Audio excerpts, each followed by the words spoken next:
Hello and welcome to Opwall's Field Notes, a podcast created by Operation Wallacea to share stories and insights from our 25 years working in the field.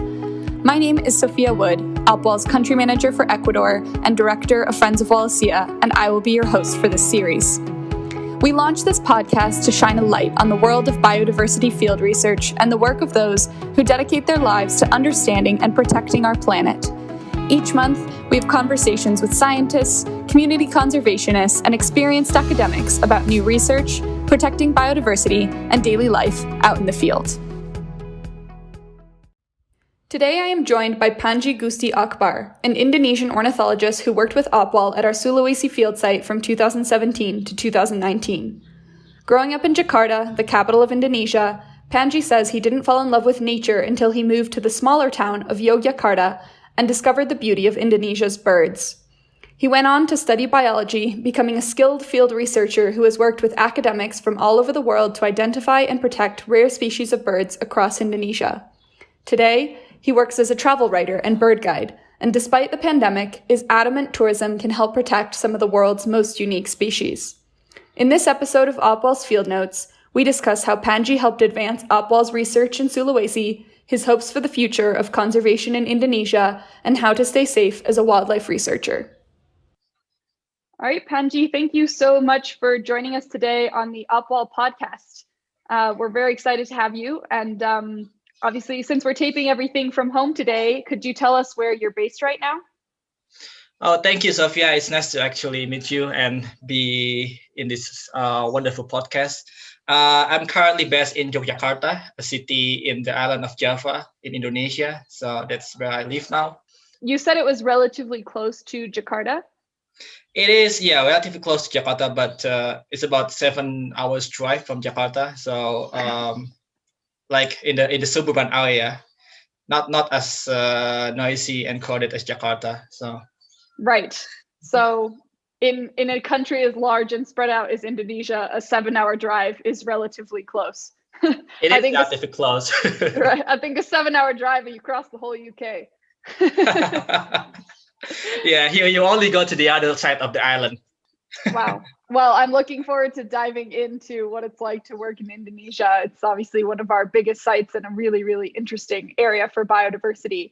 So as we're getting started, I wanted to ask you how you first became inspired and decided to become a scientist. Well, I think since the very beginning, I'm very interested. I'm very interested to all kind of the wildlife stuff. I love animals. I love nature. And I have a tendency to question stuff. Whenever I see something, I always question it and try to find it in books or in the internet and stuff like that. And then growing up, I realized that this is a very, the only thing that can answer some question is by exploring it myself. So I learned about the career path to be a scientist, which is not a very normal career path here. Not many people following it because it's not really promising, etc., etc. But that's the only thing that can fulfill my thirst of knowledge. So I decided to be a scientist, specifically wildlife scientist, because, well, I love animals and I love wildlife, and just like I said in the beginning. So here I am now, questioning everything. Yes, I think, I've talked to quite a few of our scientists through working on this podcast, and this thirst for knowledge is something that has come up over and over again as something that connects a lot of biologists around the world. As a child, did you grow up in Yogyakarta? No, that's a funny thing. I actually grew up in Jakarta, which is the capital of Indonesia. As I said, it's very crowded, it's very noisy. There's not so many natural life in there. So I didn't necessarily grow up around the nature. And I think that's the thing that put myself very interested in the natural life, because I didn't grow up in it. I got fascinated when I see it the first time.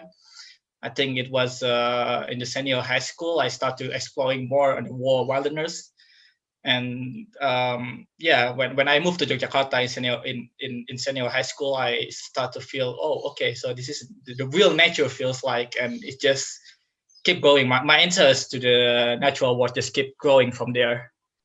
Okay, so you didn't necessarily grow up exploring the No. wilderness. Obviously, you were in the wild west of Jakarta. Yeah, no, not really. So it's kind of different with the other people who grow up with nature and get fascinated with it, try to conserve it. I grew up doesn't really care about nature until I actually experience when I almost adult. So yeah, very different story. Well, it's still great to have you in the field. It doesn't really matter, I guess, when you become excited about conservation. To be honest with you, I became excited about conservation on my first Opwall expedition after university. So it sounds like you got there earlier than me. So obviously you worked with Opwall in Sulawesi for several years as an ornithologist. Where were you in your career at that point? And what impact did that experience have on your career? So I think that was one of my first ornithological job. So before I only do some small research around the cities of my where I'm based at Yogyakarta. So that was my first job working with birds outside of Java. And it was quite exciting. It opened up my mind to the whole new world because Sulawesi is a different bioregion than where I live. Everything there is new. Everything there is almost endemic. So you can't find it anywhere else. Even if you live in Indonesia, you might see all the new stuff in Sulawesi. So that was quite exciting. And one of my precious moments with Opwall is that I get to meet all the other scientists from around the world. And I think it just boosts my my self-confidence because now I got recognized as the one who knows what I know. There's people who knows about reptiles and they come to you when they want to ask about birds. Being recognized like this is something that I really, really appreciate, and it kind of boosts my self-confidence to the whole new level that I'm starting to believe that I can live in this career forever. Well, that's wonderful to hear. Was this, when you started working with Opwall, was this relatively soon after you left university? No, at the point, actually, I am still in the university. So I'm still in the university, but I've done some ornithological work around my city that I think Opwall decided that, well, okay, this is enough to go to be an ornithologist in Sulawesi. Honestly, I was a bit nervous at the time because I think I didn't have enough knowledge to do that. But when I get there and being recognized by people, I just realized that, oh, okay, so I can do this stuff. So I don't need to be nervous at all. That's impressive. There must be quite a lot of bird species in Indonesia. So I'm always quite impressed with ornithologists and being able to recognize so many species. Yeah. When did you realize your passion for ornithology specifically within the field of biology and ecology? I think soon after I moved to Yogyakarta and I started to explore the natural world, one of my friends, well, it wasn't a friend, he was just an acquaintance. He invited me to go bird watching, and I was like, yeah, sure. It might be fun, it might be not. So I just follow him. And then I just realized that there's so many bird species that live around us. And when I look closer to all these species, I just realized that I used to think that some species are rare, but then after I go bird watching and I learn about how to identify the species, I just realized that, oh, okay, so around my house we got these species that I never knew before, even though I live here for several years, but I never see it before. Right. It just opened up my mind. So yeah, it just opened up my mind. It blew my mind about how awesome it is when you start to look at stuff closer and try to identify it, and you find new stuff that it's just around you, but you don't really. And that moment, I just realized that, okay, so birds, I think it's quite interesting to learn, and also the fact that they are way more interesting. In my honest opinion, they are way more interesting than any other fauna around my place. Like, if you go herpetofauna, you have to go at night. You don't really see anything. So I don't really like that. I like the stuff that we can wake up in the morning and see the birds around us easily, and they are very active, unlike the maybe the insects or the snakes. So I respect the people who are interested on the other animals, but for me, birds is just the only way to go. Yes, well, I found that many ornithologists are extremely passionate about their taxa, so it sounds like you're no different. We always like that. Yes, it's true. So what was the nature of your research with Opwall? Were there any key findings or takeaways from the work you were doing? So on my first trip with Opwall, I didn't really expect anything. I just go there and do the usual bird monitoring to find the healthy the bird community and the avifauna community in the forest. Basically, it's the stuff that Opwall has done for many years, and we just keep checking it in just to see the trends for every single year to make sure that there is no if there is to see if there's any decrease or increase in the bird populations and the connection with the ecological health in general. But then in my in the first 3 weeks, I didn't find anything, so I didn't expect anything. But then I found one species, forget the name, Oberhauser fruit dove. That's the bird that never been recorded in Bhutan. So there's a new record for Bhutan. So that's one finding that we found. Actually, when we landed, the first time we landed in Bhutan, which is the island where the Opwall is based on, just on the runway, I saw a prenticle. Australian prenticle is a species of waders or shorebirds. I think in the US you call it shorebird. And I speak with the head scientist, which is in the same airplane with me, Tom Martin, and he said, "Oh yeah, that's new as well." So the very first second I joined Opwall, when we landed on the island, we actually found a new species for the island, and that was quite exciting. Wow, that's really cool. And we interviewed Tom on our first ever episode of Opwall's Field Notes. So yeah. I'm glad to hear he was connected with several other sites as well. Did you ever do any work with the Wangi Wangi white-eye, one of Opwall's more prominent discoveries in the region? Yeah, unfortunately not. Unfortunately, I didn't work with the Wangi Wangi white-eye because when I joined Opwall, I think it was the last season for the Wangi Wangi white-eye project. So Darren O'Connell, the one who actually did the research, I met him, but we don't really work together. So I didn't go to the island to see the bird's eye itself, but I'm really interested to go there maybe in the future with Opwall to see and learn more about this species. Well, hopefully we can get you back on site when all of this is over.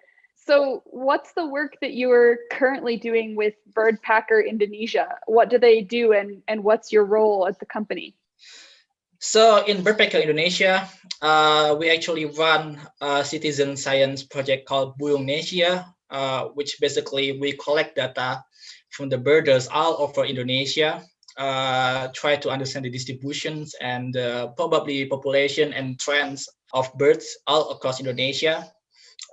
Collecting it, try to find some interesting records and stuff like that. We actually just published a book called Indonesian Bird Atlas, or Indonesia we call Atlas Bird Indonesia, pretty similar. Yeah, it was published in December last year. It basically contains the distributions and the current records of 739 species of birds in Indonesia.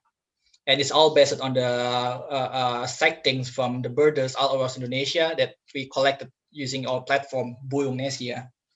That's so cool. So are you doing the writing aspect? Are you bringing together all of these data from birders all over Indonesia? What's your role in creating this atlas?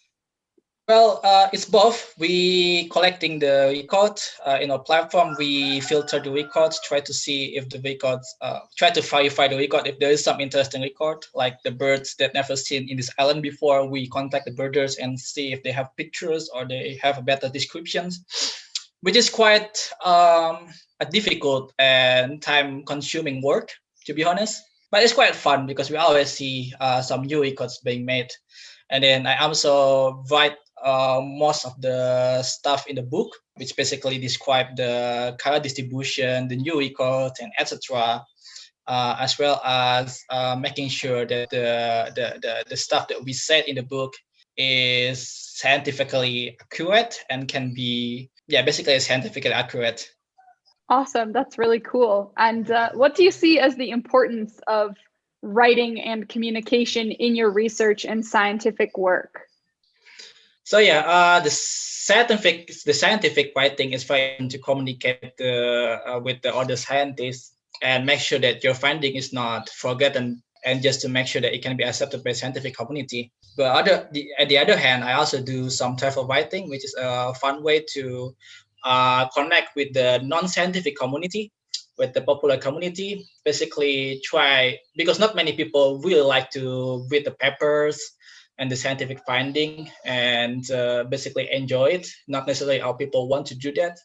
So I think the balance between scientific writing and the popular writing, in my case, travel writing, is a way to communicate our finding and our story of the natural world to every people in the world. Well, I was just about to ask you about your travel writing, so thank you for bringing it up. Good segue. So obviously you do a lot of work in writing, both scientific and travel writing, as you mentioned. How does conservation connect with the tourism industry in Indonesia? Well, one of the most worst problem in Indonesia is wildlife trafficking. So basically people collecting wildlife, especially songbirds, for pets, or in some extreme case for breed. The roots of the problem is basically economy. We got lots of people who doesn't have jobs to feed themselves, and the easy way to gain money is by collecting wildlife, especially songbird, and sell it to the market. And this problem, we cannot fix it just by forbidding them to trap the birds or trap the wildlife alone, because eventually they need money and they will do everything to get money. So this is the path where we try to build the ecotourism in Indonesia, basically converting these people, the poachers who need money, to be either guide for tourism or to provide any other stuff needed for tourism, like a hostel or a homestay or something like that, or to providing food for the tourists, something like that. So they have alternative income instead of just trapping the wildlife, and they find out that the wildlife is more important when they actually keep it alive in the wild, rather than by killing it or by capturing it, because people can always come and see it again and again, and it will generate incomes for them more than when they actually capture it and sell it to market. This is another issue that we've seen, of course, over and over in a lot of the countries where we work, of communities really depending on nature to survive. And obviously Indonesia is an example of that, of what you're talking about. How successful do you think this initiative has been in shifting people from the wildlife trade into ecotourism? Is it something that's going to be a sustainable solution long term? Yes. In my opinion, it's very successful. So one thing that we are fortunate enough to have in Indonesia is we have lots of biodiversity, and people want to come here to see all this biodiversity, especially birds, because people are the bird watchers, people who love to watch the birds, are very passionate about it. They want to see as many species as possible, and we have lots of species here. So it actually, the ecotourism, specifically for bird watching, or we call it aviatourism, it generates lots of money, and action to convert the trappers or poachers into the bird guide, as people who guide people to see all the bird species in their area, actually has been done by several organizations. In my town, there's actually one village where they used to be full of poachers, but now poaching is forbidden because it generates so much money in aviatourism that they decided, okay, I think bird poaching is not really productive anymore. And by keeping the birds alive in the wild, we can actually invite more people to come here to get more money. And all the people there, well, not all, but some of the people are actually becoming a bird guide and they got alternative income other than the poaching. Basically, it stopped all the problems at once, the poaching and the habitat destruction, because they want to keep the birds in their area. They don't destroy their habitat, so the bird stays and the people can still see it. So yeah, in my opinion, it's very successful on converting these people into more eco-friendly work, eco-friendly job, eco-friendly economy, and also make sure that the wildlife stays there and as basically defending the ecology of the area. Right. Well, we have actually a very similar program in Romania where we've been helping hunters become guides to go take people to see bears and deer in the back country around Transylvania. So obviously it makes sense, you know, the people who are, you know, capturing these birds actually know what they are and know their value and know where they are. So it seems like it would be a relatively simple conversion into ecotourism. But obviously this year has shown us, you know, that ecotourism's been very hard hit by the pandemic. You know, it's brought into question a lot of the issues that connect ecotourism and conservation. Has the pandemic impacted your research or work this year at all? Yes, the pandemic really hit hard here in Indonesia, especially the ecotourism, because there is no income from the foreign travelers, foreign tourists who come here. But there are still some local birders who donate money for some of the guides here. Personally, myself, the pandemic has prevented me to go to one of the sites that I really want to go, Borneo. So last year, I actually really want to go with. Is it last year? Yeah, last year I really want to go with Opwall Borneo. But then the pandemic prevented me to do that. And at the same time, I got information of a very rare bird in Borneo that basically has been missing for 170 years. It's called black-browed babblers. And basically one poacher just found it in one corner of Borneo. And we make a writing about this, we publish it. Basically, this is the first sightings since the bird has been collected and described in the 18th century. That's amazing. That's quite amazing. But then I can't go there because of the pandemic, and we don't know if the population is. Basically, we have no information about the populations. It's listed as data deficient in IUCN. And we really need to go there to make sure that basically you just want to know if this bird is under threats or not. And if it's under any threats, then we have to act soon, because there is a possibility that the population is just so small and it can be extinct anytime soon. But because of the pandemic, we can't go there at least until the middle of this year. And we are kind of afraid that something might happen to the populations before we are able to go there. Yeah, that sounds very stressful and exciting, and yet at the same time so frustrating, because it's obviously within the same country that you can't even travel within borders. Yeah, exactly. So it's kind of exciting to actually find this bird, but as you said, it's also frustrating because we don't know if they are safe, and we are on the nerve if when we finally able to get there, it will be too late. Well, let's keep our fingers crossed, and I think a lot of listeners will be keeping their fingers crossed from here on out. So shifting the conversation slightly, what's your favorite part about working in the fields? One of my favorite parts to work in the field is how unpredictable it is. So in many cases, you are working in new environment that you never been there. There's always the case for many people, and there's always surprise in every corner.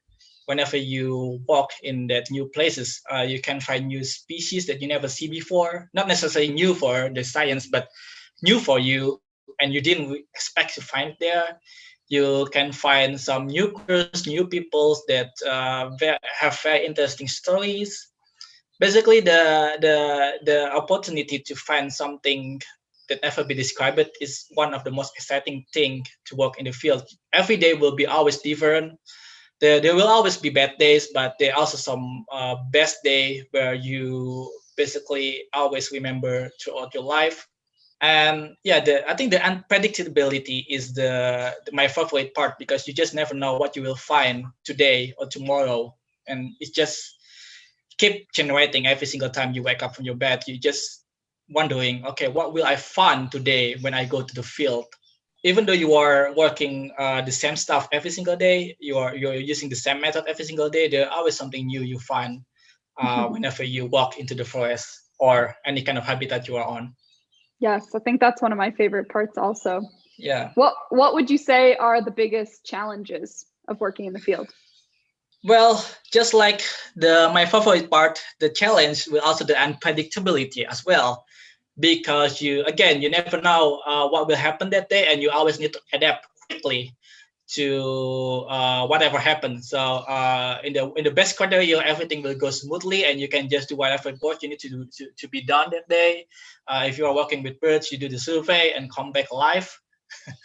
But sometimes stuff happens, like there's rain, maybe something happened in the field that makes you unable to go to the survey that day, or you get hurt, and you always need to adapt to that stuff. You can't be when you are working with the field, you can't be too strict about everything. You need to be flexible about the timeline, about the methods we are using. Sometimes people go to one new area having the method in mind, and then they come there, they realize that it doesn't work, and they have to change all the methods, all the plan they need to change. So yeah, that's one of the biggest challenge as well. The unpredictability of nature is exciting, and at the same time, it's also difficult and challenging. But that's the stuff that actually make it interesting as well. Yes, it's a double-edged sword. Yes, it is. What's the coolest or craziest thing you've seen while working in the field? Craziest thing will be, there's always the story that I love to tell to people, is when I got trapped in the snare in the forest. Oh my gosh. So yeah, that's quite crazy. So I think for those who doesn't know, snares is a very common trap that people use for wildlife, especially in Indonesia. I think also in other places. Maybe it's illegal in US, I think, but here, even though it's illegal, they still use it. So Right. one time I work in this national park. I will not name this a national park for safety reasons, but I'm walking alone, which is a very bad idea if you're walking in the field. Never go alone to this. And I'm following this game trail, and I think in the corner I see some people which I didn't recognize. I was thinking it was the ranger, but I think that, oh, it can't be the ranger because the ranger never go here. And then I step up, and suddenly my head is upside down, and I look up. I was in the snare. I'm hanging about half a meters from the ground, upside down. My feet was in the snare, and there is no people to help me. I'm about to scream help, in hope that the people that I saw earlier will help me, but I just realized that it could be the poachers, and the fact that they actually put these snares illegally in the national park will put them in criminal charges. And if they actually see me, and that I have the opportunity to tell this crime to the authority, they would not like it. So there's a possibility that they come and they don't help me, but they will get rid of me instead. So I didn't call for help. I was hanging there for 5 minutes until I managed to wiggle out my leg from my boots and just dropped down to the ground and just dismantle the trap. So it was quite scary and also crazy at the same time, maybe a bit dangerous as well, and also stupid because I come to the forest alone, which is not a very good idea. But it also showed the problems in Indonesia, where even in the conservation area, there is always poachers comes around, and they not only they endanger the animals, but they can also endanger people who are walking in the national park itself. Wow, I think that's probably the most death-defying, crazy story Yep. I've heard in conservation. And I think it comes as a reminder that although conservation is not necessarily seen as a dangerous field in the Western Hemisphere, in the US or the UK, it certainly can be a very dangerous field in emerging economies like Indonesia and places where where people depend on nature still for survival. Yes, it is. I will not say that it is dangerous, that you will die every single time you go to the Of course. field. No, it's not like that. It's quite fun. It's quite safe if you know what you are doing. But again, when it was happened, I was being stupid to go to the forest alone, and also I was very unfortunate to actually see the poachers and get trapped in the trap that being laid by the poacher itself. So it was crazy. I think the main thing about working in conservation in the emerging economy country, like you said, is just try to be as basically just don't be rude to people, even that you know that these people are the one who destroying the ecology, like the poachers, stuff like that. Yes. Yeah, just try to be careful with your opinion and stuff like that. Doesn't necessarily mean that you can't say anything, but just try to say it in the right time and in the right moment, and should be fine. Yes. Well, obviously being non-judgmental is helpful, but it's a really Yes. complicated environment, political environment around conservation, I would imagine. Well, Yes. I think that's great advice. And I was actually about to ask you what advice you might have for people who are interested in starting a career in conservation or ecology. And maybe even if you have advice for your younger self for when you are starting your career. Okay, I think my biggest advice to people who are new to conservation is first question everything, because that's the biggest asset of a scientist, to be pedantic. And then if you're working in conservation, basically try to get as many skill as possible, even the skill that you never think will be useful, like especially, well, statistic is always useful, and the GIS or the mapping skill is very useful. But the single skill, like the way you behave to local people, if you're working, especially if you're working abroad, understanding the culture is very big asset for conservationists who work in the other part of the world where they don't grow up with. So, and also, just you said before, not to be judgmental to people, especially to the locals, because even though what they do right now is not necessarily helping the environment, they are actually the one who live there, and you're actually the one who can make change if you lead them in the right way. So, not being judgmental is very important stuff, to make sure you can work with locals and make sure that you can make your project, whatever project you are doing, to be sustainable in the future. Yeah, I think that's my advice. That's great advice. I think working with the local community is something that's come up over and over again. But obviously your story has shown why that's so important. So that's great advice. Well, to close us out on a positive note, I wanted to ask you why you personally believe we should keep fighting to protect biodiversity and prevent climate change, and really what gets you out of bed in the morning. Yes, that's actually a pretty good questions, because as a conservationist myself, there is always feeling that what you do is not really make a change.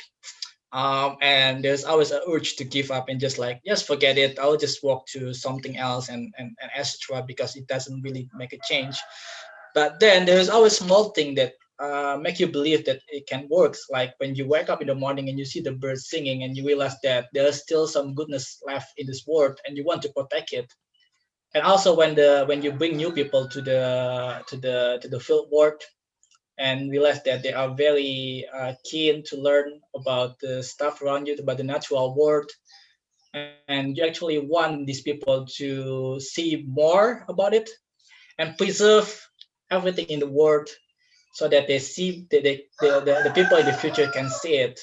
I think that's one of my biggest motivation, to actually make people can experience what I experience, and make sure that the story that I have will carry on, not just in the story, but in the experience itself, that they can actually come to the place where I've been and see all the stuff that I see in the places that I've been, including the forest, the jungle, and any other habitats, natural habitats that we have in the world.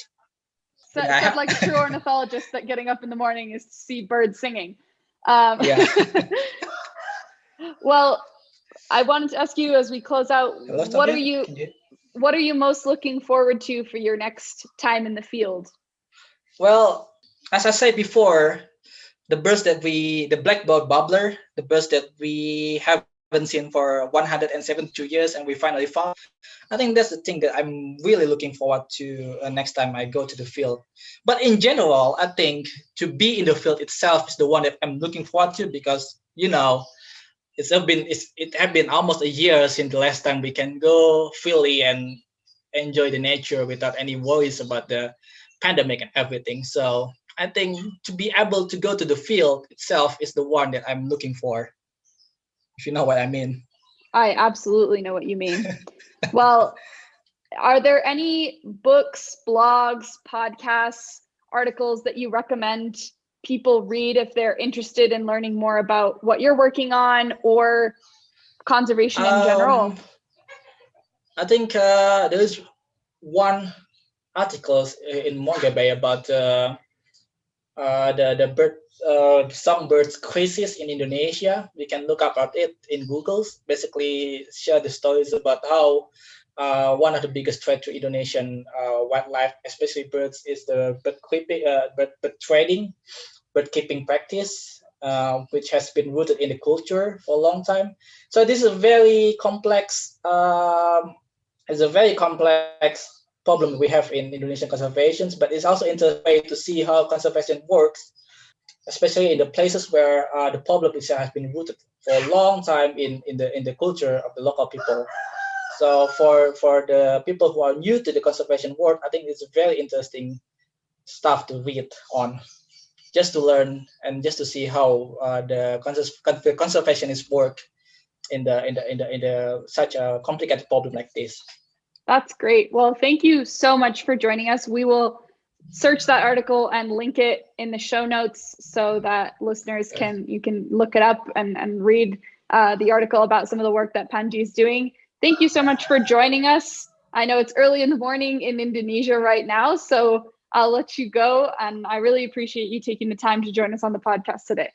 Yeah, thank you to you too, Sophia, for inviting me to this podcast. I'm so happy to share my stories with everyone here. Thank you for tuning in to Opwall's Field Notes. We hope you enjoyed Panji's tales of the excitement and challenges of being a conservationist and researcher in Indonesia. A special thanks to our podcast producer, Mike Judson, and editor, Beth Newark, who made this and every episode possible. Make sure to subscribe on Spotify, Apple Podcasts, or wherever you get your podcasts to stay up to date on new episodes about conservation and biodiversity hotspots around the world, coming soon on Opwall's Field Notes.